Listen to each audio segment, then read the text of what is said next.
What sustainability innovation are you most excited about and that you see the biggest opportunity? Of course. So at Hydrogen UK, we're super excited about all the innovation that's happening across the hydrogen space.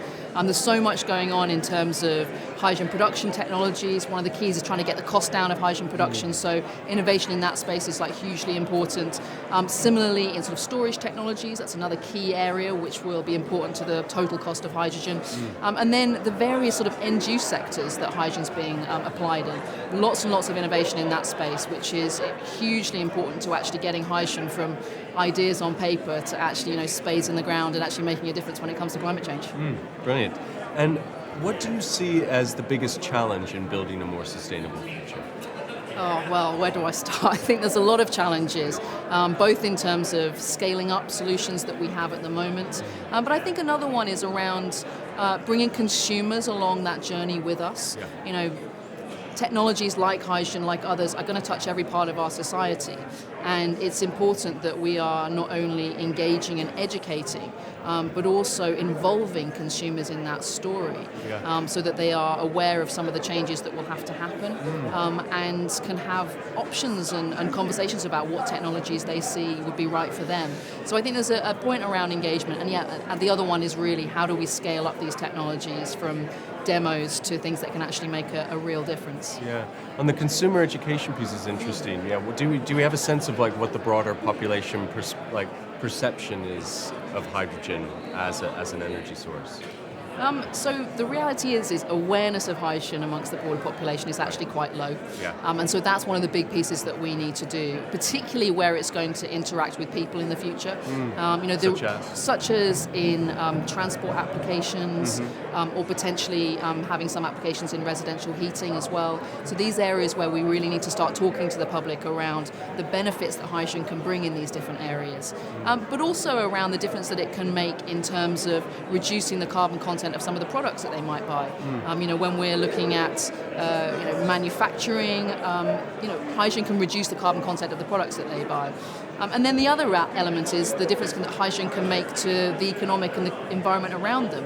There's a huge economic opportunity that hydrogen presents in terms of creating lots of great low carbon, highly skilled jobs, and that's something that we want to make sure that people are aware of and get excited about. Excellent. Where do you see that sort of capacity evolving in the UK? Like, where will there be sort of hydrogen centres? Are there already? Yeah. So we're really fortunate in the UK that we have some really great existing sort of clusters of activity.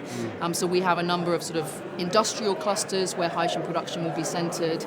So both in the sort of northwest and the northeast, Scotland, Wales, these areas which are a lot of which have a lot of economic deprivation as well. Right. So that's what hydrogen is, not only a solution for safeguarding those industrial areas and the jobs there, but also providing a sort of cleaner solution for some of these technologies. So it's about safeguarding our industrial heartland in the UK and creating jobs.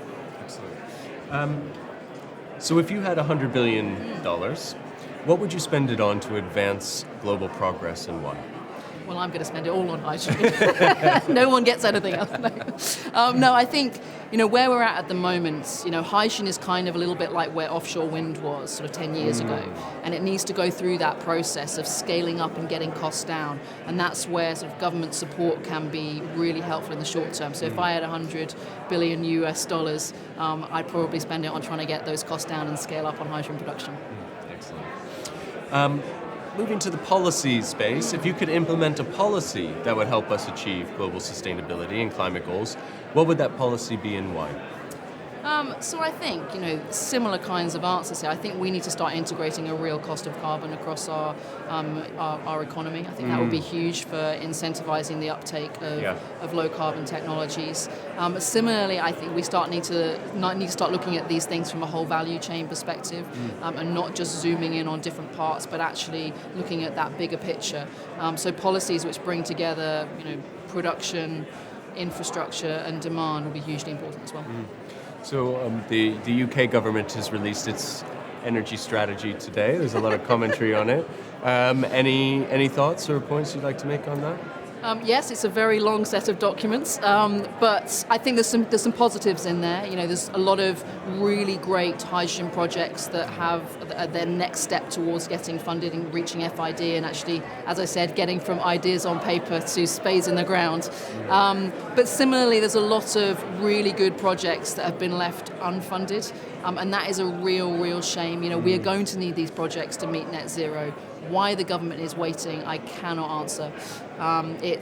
So I think good start, but really as an industry, we wanted to see more and we need to go faster. Yeah. We have COP28 coming up. What are some of the key outcomes you would like to see from this COP? Well, I think, as always, we'd like to see some greater clarity and some greater commitments from governments around the decarbonisation pathway. I think, you know, COP is also a great opportunity to collaborate. You know, hydrogen is one of those areas which, given its sort of nascent state, collaboration between countries is hugely important. There's a lot that we can learn from our international partners, and hopefully a lot that we can share with them too. So I think COP's a really great opportunity to showcase what's being done and to, you know, start new partnerships and collaborations internationally. What are some of those other countries that are doing things in the hydrogen space that you think are particularly exciting? Well, there's lots going on. Lots of stuff going on across Europe, both in Germany, the Netherlands, France. We've got some really exciting things going on. And similarly, a little bit further afield, Australia is making a big play for hydrogen. And of course, who can forget our friends across the pond in America, who are throwing a lot of money at hydrogen.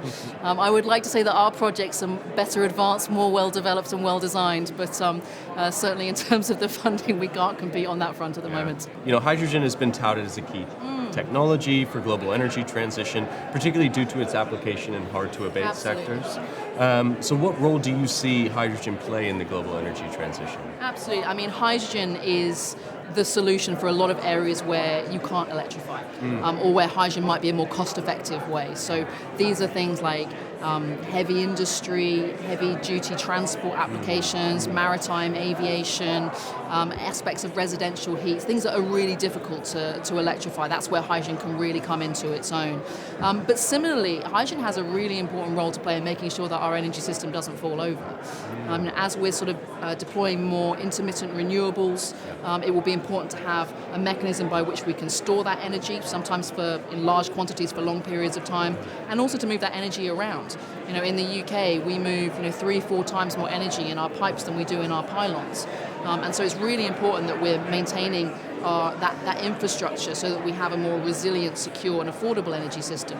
And particularly for those times of the year where you can have 2-3 weeks where the wind's not blowing and the sun's not shining and the energy demand doesn't go anywhere.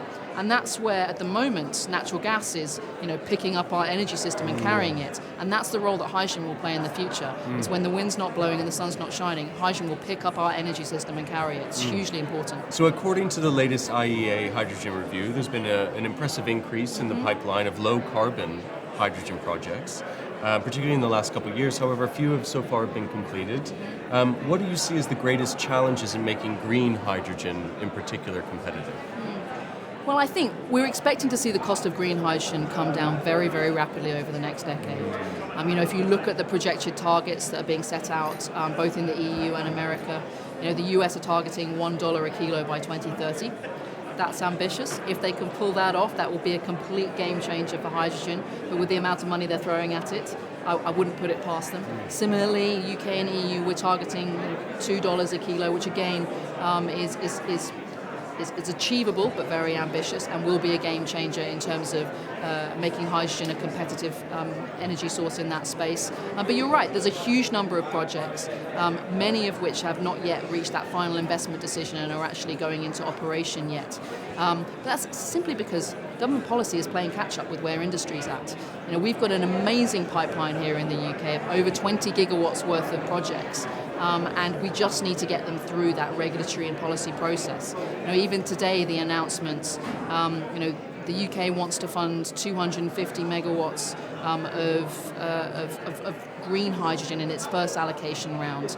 They've had to shortlist 400 megawatts because there's just so many projects out there, really great projects that can come forwards, and the key will be getting as many of them as possible over that funding hurdle.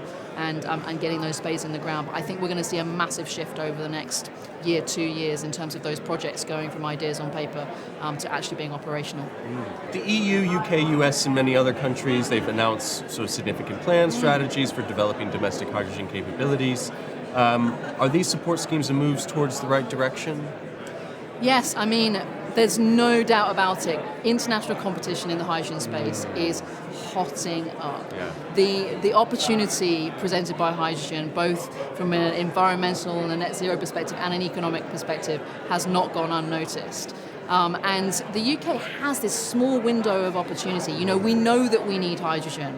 We know that we need a lot of hydrogen. The question that will be answered over the next 18 months, 2 years, is not, you know, how much hydrogen or where are we going to use it. It's whether those supply chains and value chains will be built here and we'll be exporting our technologies and expertise to the world, or whether we'll be deploying hydrogen, but we will be using other people's technology.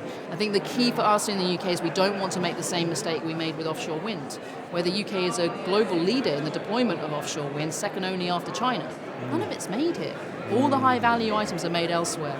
And so it's very important with these this next sort of period of time that we set the UK up not just as a global leader in the deployment of hydrogen solutions, but also in the development of them as well. Yeah. Last question. What other actions would you like to see from policymakers to facilitate low-carbon hydrogen production and uptake? Sure. So I think we've done a lot of great work on production. As I said, we still want to get those projects over the line. We need to go further and faster. But there's other parts of the value chain that need to come together at the same time. So the infrastructure is hugely important. Hydrogen networks, hydrogen storage are going to be needed if we're going to do this at scale, particularly for certain applications like power generation and heat where you need large-scale storage.